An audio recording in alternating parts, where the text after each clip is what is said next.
Thank you for coming. This is by far the most difficult moment I've had as an elected official. I signed a paper that I will send to Nashville for noon Central Time as the deadline, stating that I do request not to be on the ballot, which otherwise, if I didn't make the statement, they would keep me on the ballot in the 9th District.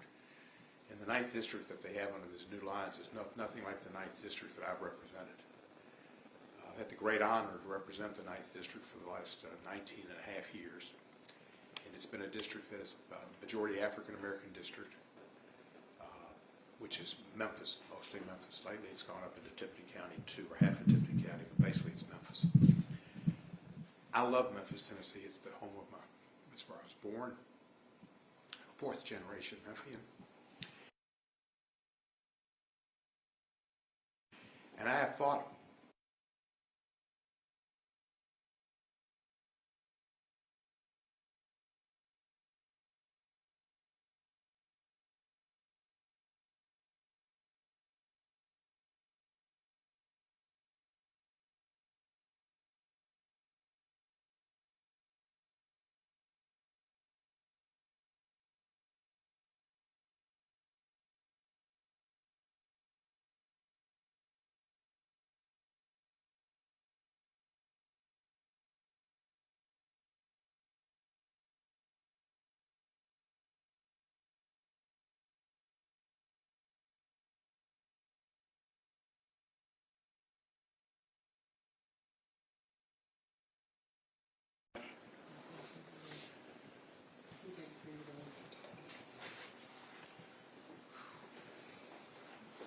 Thank you.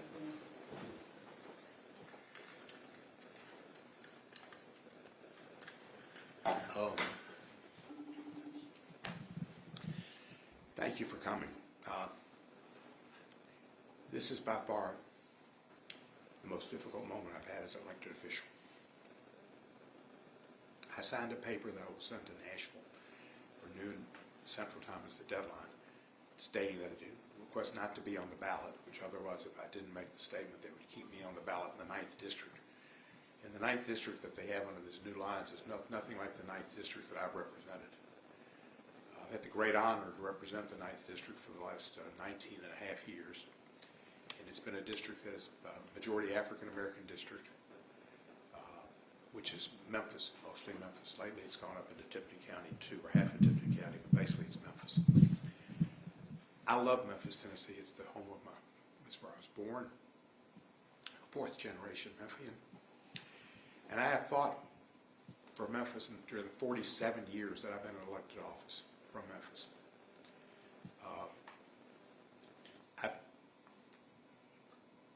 had the best constituency one can imagine. It's a very unusual situation in America. Memphis' 9th District is not a voting rights district, but it is a majority-minority district.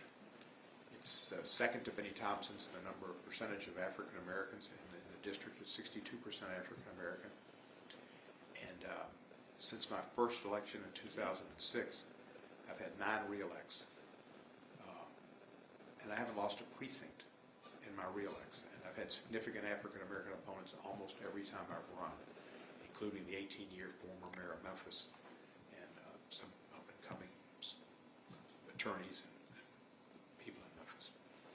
So I haven't lost a precinct. I think that's unique in the Congress, but it's unique in America that an African-American majority district has elected a white guy, and that we've had a great relationship and a great amount of support, and it shows that that district and those people vote and choose, as the Section 2 of this Voting Rights Act gives them that opportunity. They choose the person that they think is the best, who represents them the best, who does the best job, who votes their positions, and who does the constituent services. I considered running in one of these 3 districts, but they're not Memphis. One of them has 12 precincts more, 12 counties, excuse me. 2 of them go around, one to the Kentucky border, one to the Mississippi border, and go all the way up to Republican County south of Nashville, Williamson County. There is no commonality of issues and purposes between Williamson County and Orange Mound, or the parts of Memphis that are the African American majority communities. No commonality of interest. The district that we have, that will still be the district at least until January, and possibly if we win the lawsuit, is compact, which is what you're taught in civics classes, is that redistricting should be compact districts, and districts where the people in it have a commonality of purpose and interest. And that district does, and because of the fact that it's majority black, and there are white constituents there too, doesn't mean that they don't have the same interests. They have the same interests, the future of Memphis economically, health care for people in Memphis, whether they're black or white, fairness for women to have a right to choose, fairness for gays and lesbians to have rights to marry and to live without persecution. There are all kinds of issues about jobs and job training and education. And I've been blessed to be able to have brought more money and opportunity to people in the state of Tennessee through the Tennessee Education Lottery that I worked 19 years to pass in the Tennessee State Senate. It was hard to pass it. You needed 2/3 the second time in each of the houses. And I got it by the bare minimum of 22 votes when we got the vote. And then I went out with my girlfriend and our dog, and we campaigned across the state, and we, with $300,000, beat the opposition who had $2 million. And we passed that. And it's brought in over $8 billion for scholarships for kids in Tennessee. When the Republicans needed help getting monies for a new bridge across the Mississippi River, which has been a dream in Memphis and among the business community and the citizens, to get a larger bridge. We've got a bridge that was built in 1949. We needed a larger bridge, larger lanes, and which was earthquake proofed or resilient. They needed give or take $400 million from the federal government. And the Republican Department of Transportation, Chamber of Commerce, came to me in this room and asked me to champion their cause with Secretary Buttigieg and the Biden administration. And I did. And we got that money. It's the largest infrastructure transportation grant in the history of the state of Tennessee. If you have a congressional delegation that has 9 members and they're all Republican and they all bend a knee to Donald Trump, which they've done on this redistricting, this is for Donald Trump to get one more vote, he thinks, to stop him from being impeached. If you have 9 votes, they're all alike. You have a Democratic president, which you're likely to have in 2028, but you'll have at some point, but I think you'll have it in 2028. You're not going to have anybody to go to say, Congressman Cohen, would you go to the Secretary of Transportation and help us with funds? They have just had the experience of having to have one Democrat who they could go to, who was on the Transportation Committee and who could deliver. And even with that experience, and at the bridge that we've talked about forever in Memphis and in Tennessee, $1 billion bridge, they sacrificed the opportunity to have a Democrat, which would be a Democrat in that district. Now, they said they did it not based on race, but on partisanship.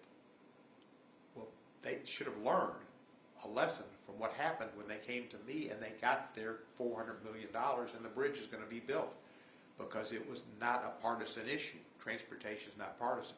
But now it will be, because they won't have anybody that can go to a Democratic secretary and get anything. They didn't learn. They didn't learn at all.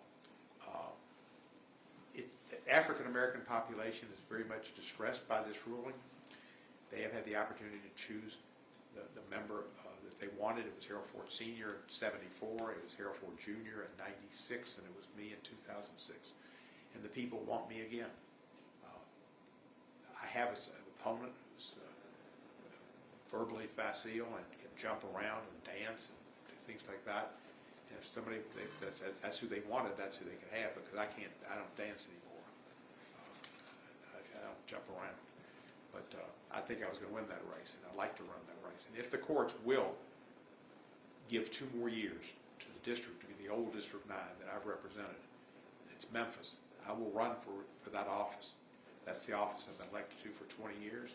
It's the office that is the perfect office for me, and I think sometimes I'm amazed that the support I've got is so strong, and that a lot of people have thought they didn't think a Caucasian could ever win, but they underappreciated the love of the African American people for for a candidate who represented them well for independent of race.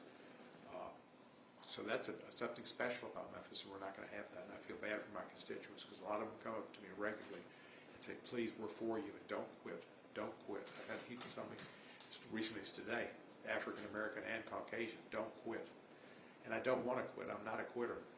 But these districts were drawn to beat me. They were drawn to defeat me. And I had an uncle a long time ago who told me many pithy statements. And he said, Steve, never put your head in a lion's mouth. And this is what I would be doing, to go out. And I can't represent counties all the way to Williamson County that have nothing in common with Memphis. And Memphis is that's my Jones. It's Memphis, and I get things from Memphis. You look around here, there's the baseball park, which I got the state funding to help make it happen. The Memphis State Tigers. The bridge over here, which is a bridge we got, that's a walking and bicycle bridge across the Mississippi River, which I got the funding for that. That's my home, looking at it over the park from my house.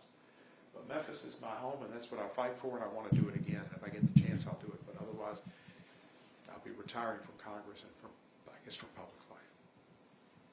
Anybody have any questions? I'll be glad to answer. So, Congressman, what was the deadline that you mentioned at the beginning? It's noon Central Time. Okay. Which makes 1 o'clock here. Okay. And what's the disposition of the lawsuit? There's a lawsuit going on? Yeah, there's several lawsuits. I'm a party plaintiff to the lawsuit that the Tennessee Democratic Party, joined by I believe the ACLU, has filed. We had asked for a temporary restraining order before the filing deadline, which, convenient, they made the filing deadline 7 days after they passed the bill. And they made the withdrawal deadline at the same time, so that you can't withdraw once you file, and if somebody looks that they filed and maybe it messes up the equation, you can't do anything about it, because they had their candidates chosen. They had their candidates chosen, 2 incumbents and Brent Taylor, who hates Memphis, and is an awful human being. But regardless, that's the deadline set up. Congressman, if I can just ask, obviously, and thanks for having us here to do this, there's been multiple states where Democrats haven't come out on the winning side of this redistricting issue, yours included, Virginia recently as well. How do you think Democrats going forward should respond here, and what can Democrats do in the wake of all these redistricting losses? Well, they have to vote in record numbers, and if there was an unbelievable registration effort among Democrats, and that, in my perspective, includes African Americans in a major way, and they vote in great numbers, there's a chance this could backfire on the Republicans. I'm not sure if they can. Tennessee's really, really backwards. We're 50th in the country in public education funding. We don't give SNAP payments out to the whole state. We turn down the federal government SNAP payments. I mean, we haven't expanded Medicaid. It was amazing I passed the lottery. It took me 20 years, and it wasn't until Kentucky that borders us and Georgia that borders us had it for.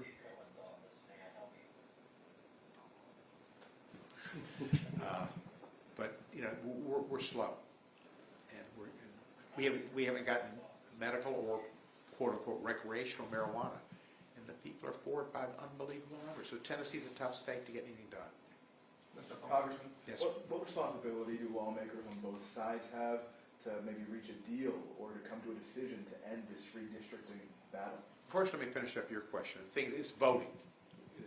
People need to vote, but I don't know. We could have a deal per se. I mean, Donald Trump is a gangster. This is a gangster move to call the Texas governor and say, "Find me 5 new congressmen." And I'm entitled to them because I carry the state. That's not the way congressional districts go, is who carries the state. That's the way the Electoral College goes. I just went over to get my paper notarized to send to this coordinated elections. And there's the ground floor of Longworth, there's a whole bunch of murals about the house. And there's this big one that says, "Welcome to the People's House." This is the People's House. And they said, Tennessee is a conservative state. My district isn't conservative. Memphis is part of Tennessee, but it's not conservative. Nashville's not conservative, and they got gored in after the 2000 census as well. So the two major cities don't have congressmen. And in Nashville, the three people that were in the suburbs and the rural areas, none of them opened up an office in Nashville for people to get constituent services. None of them got a community project for Nashville. They probably didn't go to Nashville unless it was to ride in one of those open air buses and drink. Does that answer your question? I mean, I don't know what we can do. I mean, I was on an NPR interview and they said, well, so you're in favor of the Democrats responding. We should have nonpartisan election commissions. And I've had a bill in since about 2011, and I put it in again recently. I named it for John Tanner, who originally had the bill, and then later added Jim Cooper's name, the John Tanner, Jim Cooper Voting Act. And it would say all federal elections have to be districts must be created by nonpartisan groups. Doesn't get anywhere up here because the Republicans and all the legislators, their districts are drawn by the legislature, and they don't want to fool with the change of the system. It's kind of an insider game. Gavin Newsom did the right thing, I think, by responding after the gangster Trump got Abbott to take a knee and try to get him 5 seats, which will probably get him 3, maybe a net of 1. But in the states that the Democrats have had some success, Virginia, until the Supreme Court acted, like California, were referendums. So the people made the decision, we want to do this.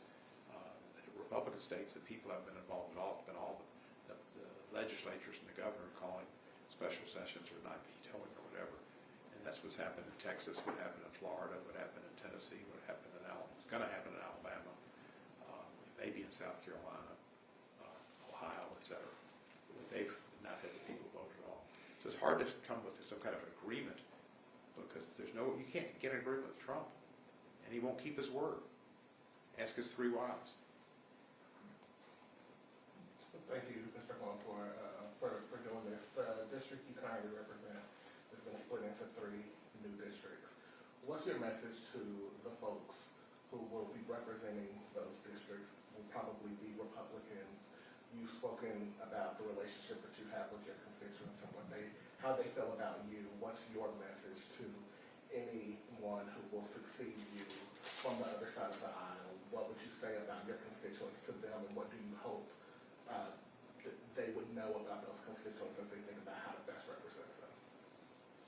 Well, to be honest, I've had very little contact with Andy Oglesby. Tried to be nice when he had a post office he wanted named. You have to have every member of the delegation sign on, and I signed on. He referred to me the other day as an old white Jewish guy. Well, I guess I'm old.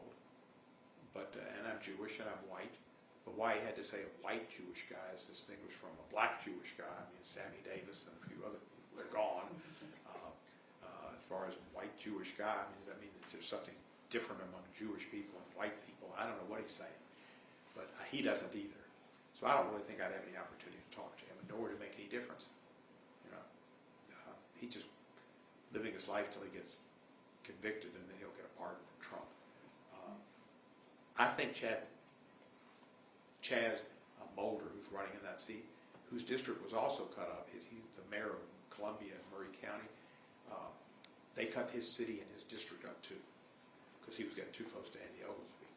Chaz is going to run, and I'll support him. He's a good candidate. He's bright. He's hard-working, and he may win the district.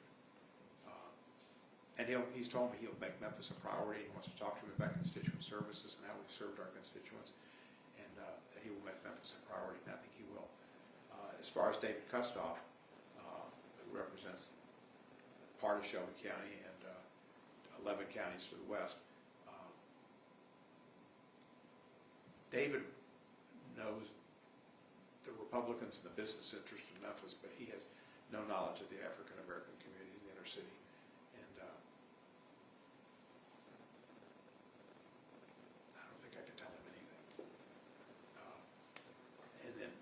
Brent Taylor wins. Brent Taylor's a strange guy.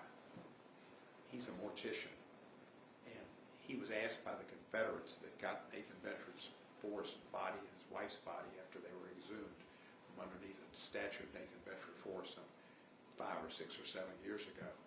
A story I've heard from a Democratic legislator in Tennessee that I respect. He exhumed the bodies at the request of the Confederate group. He clothed the bodies. I don't know what there was to clothe. I guess it was skeletal remains. I don't know. And then took photographs.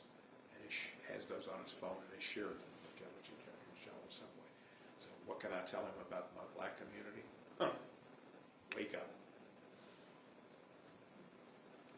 Republicans are saying this has nothing to do with race. They're saying this is a counter to kind of the power grab that they're accusing Democrats of in Massachusetts, for example, where there are Republican voters but no Republican seats in the House.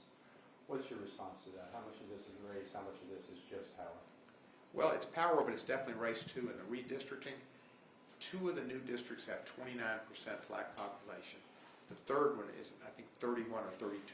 It's within the margin of error.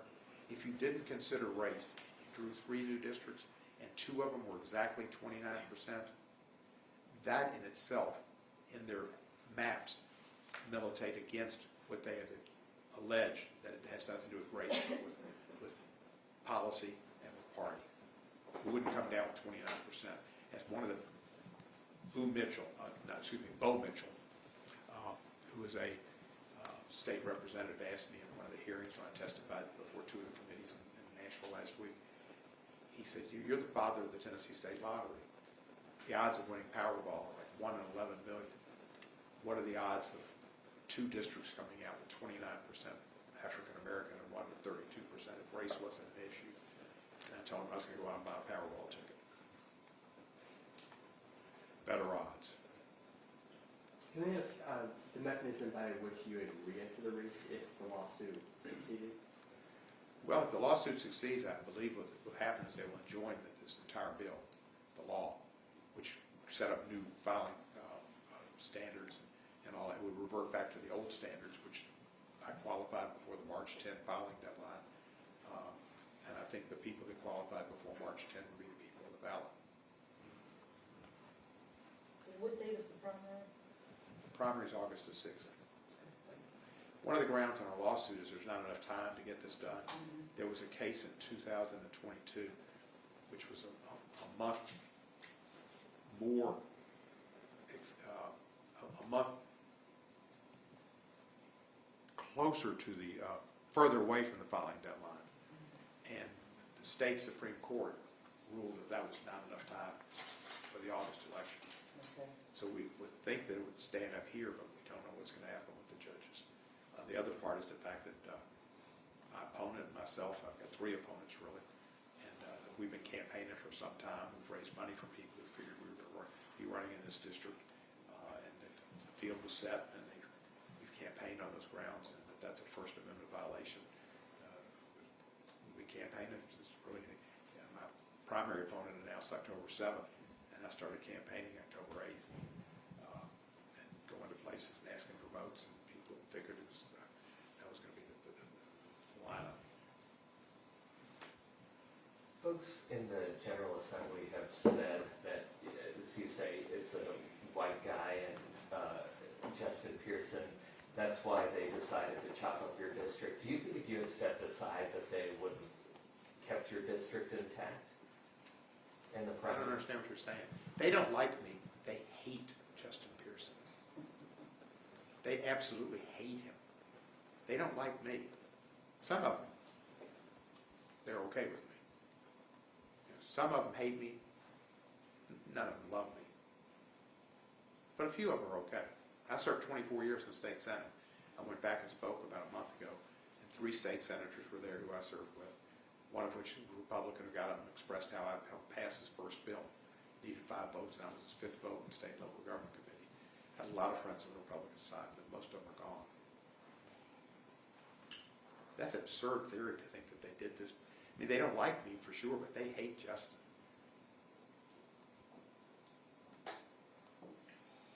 Can I ask a broad-based question? You know, you guys have tried running on democracy and voting rights and election reform and judicial reform in the past.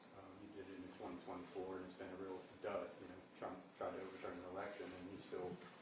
won more votes than any other presidential candidate has. Do you think that changes because of what's happening this year in the redistricting war and the unusual nature of it? Or do you think Democrats do risk losing votes if they focus too sharply on that instead of economic things? I think it's still true what James Carville said, is the economy's stupid. That hadn't changed. I think people care about affordability. Utility costs are high, food prices are high, gasoline has gone through the roof. I think people know that. And all products have gone up through the increase in gasoline increases the cost of delivery of products. So all products have gone up. And Trump doesn't care. He said it the other day. Doesn't phase him. But I think we need to concentrate on the economy. Congressman, do you have a message for state legislators in Maryland who are thinking about moving forward with redistricting before November? You know, same thing I guess I told the NPR lady. She said, it sounds like tit for tat. You think that's okay? No, I've got a bill that would get beyond that.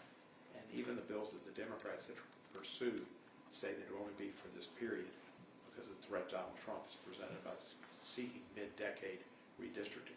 There was a law in Tennessee that was passed in 1971 that said you couldn't redistrict in mid-decade. That was the first thing they repealed because of Donald Trump. If you go high and they stay low, they win. Donald Trump is the greatest threat to democracy and to decorum and grace that we've ever seen.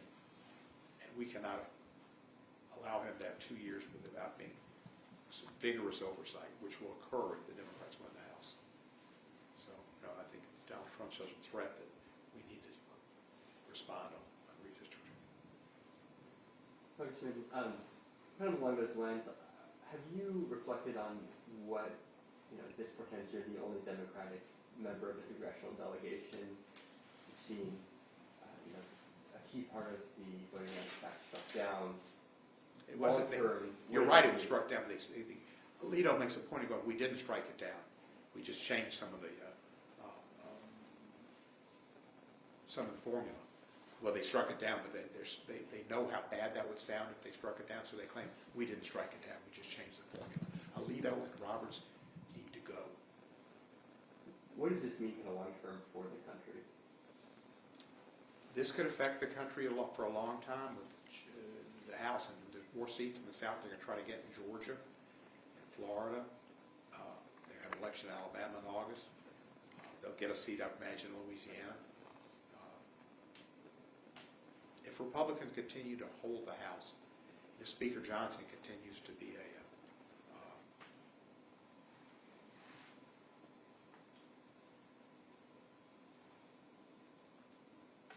he basically serves Donald Trump. He doesn't lead the House. We are not an equal branch of government and a check and balance on the administration. We're a branch of the administration. And he's an acolyte. And that's not the way the country's supposed to work. Mr. Cohen, I know you said that you filed the paperwork today. When did you make the decision that you were that this would be your last term on the office? Like, when did you make the... I considered not running this time, some time ago. I had more people in Memphis come to me and urge me to run because they know how I've delivered in community projects and the bridge, et cetera. And then at a senior position to go after Trump and to get things done. So I responded because it was important for my city. When all this came up, I support the lawsuit and I will run then. But I think my decision not to run was just in the last few days. And I know it's early, but can you share anything that you're particularly proud of in all of your years? Or is there, you've done a lot, but is there anything that stands out right now that you're particularly proud that you've been able to do from this seat in Congress for your constituents back home? In the Congress, I think my constant vigilance over Donald Trump is what's been most important. I filed the first complete articles of impeachment, 17 co-sponsors, including my friend John Lewis. It was the only bill John Lewis got on this last year. Michael, his aide de camp or chief of staff, Michael Collins didn't want him to sign anybody's bill. And I went to John several times, and the last time I went to him on it, he said, "You just tell Michael, put me on." And he did. We had a comprehensive, thought-out proposal to impeach Trump. It was a moment of, when I was watching Charlottesville, and I saw Trump say there were fine people on both sides. That was it. And I've had a great relationship with Nancy Pelosi. I had great respect for her. I supported her. Was never one of the dissidents that wanted to split off from her for any reason. And I had the courage to pick up the phone to call her. And thankfully, I got her answering service, recording. And I said, "Nancy, I just got to file these impeachment articles because what he said about fine people on both sides just wasn't true." And so we worked on it and we filed it. And that was, I think that's it. And then I've had an article and still have it to reform the pension, the pardons article, because he was abusing pardons, and there was a potential for him pardoning himself and the potential for pardoning family members. He pardoned a whole lot of people who worked in his administration and political pals, and we needed to change that. And now that the court has given him immunity for all accidents of official capacity that came out of nowhere, he can get $1 million contributions the night before at Mar-a-Lago, or get monies that I'm sure go into his pocket, and offer pardons to some of the most heinous people in this country, people who've ripped off people with healthcare fraud, housing fraud, and they have had their orders to pay millions and tens of millions of dollars in restitution halted, so that the everyday common American who's been defrauded loses. But who wins? Donald Trump and the crook. So I worked on pardons reform. I worked on emoluments cases, questioned the lease at the Trump Hotel over here in the old post office, and they wouldn't give us papers. The lady at GSA who was in charge of that wouldn't give us the leases and the facts on it because she was a Trump person. He benefited from that office greatly financially, and now he's doing it with crypto. And you know, he considers the office to be his personal business. And we're buying shares in companies and percentages, and he's declaring tariffs that the court has said twice have been unconstitutional usurpation of congressional power, but his acolyte, Mike Johnson, hadn't said a word about it. So he's bringing about authoritarian government. When the legislature, the General Assembly, acquiesces. Thune has shown a little bit more courage, but most of the people that voted to impeach him were beaten, and he got after him. He got after the people in Indiana. 5 of them lost, and 6 was in a tight race. I suspect that Louisiana election Saturday, I think the incumbent will probably get beat. Thank y'all. Thanks. You know where you're going next? You mean in my life? Yes. I'm going to be the congressman from the 9th District for the next 7.5 months, whether Donald Trump likes it or not. And you from now? I don't know where I'll be. Thank you. Good. Thanks.